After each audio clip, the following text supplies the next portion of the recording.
এটা হচ্ছে আমাদের খুব সুন্দর একটা রুম, আর উনি শুধু খালি কাজই করে। এখানে আমার ক্যামেরা বাড়ি খাইছে, সারাদিন কাজ কাজ কাজ। রুমটা দেখেই মনটা ভরে যাচ্ছে। এইখানে হচ্ছে খুব সুন্দর একটা মিরর দেওয়া আছে, দেখেছেন মিররটা? আর এইখানে হচ্ছে একটা বেলকনি।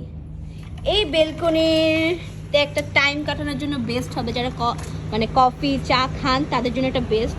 আমরা ওইখান থেকেও হচ্ছে বিচ ভিউ দেখতে পারবো, তারপর এখান থেকেও হচ্ছে বিচ ভিউ দেখতে পারবো, এখান থেকেও দেখতে পারবো, মানে যেদিকেই তাকাবো আমি বিচ ভিউ দেখতে পারবো।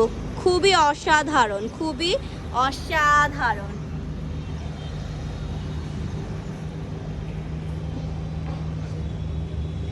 আমরা হচ্ছে হোটেল ম্যারিন ব্লুতে আছি, তাদের সার্ভিসও অনেক ভালো। এখানে হচ্ছে ফ্যানও আছে, এসিও আছে, আর এখানে খুবই বড় একটা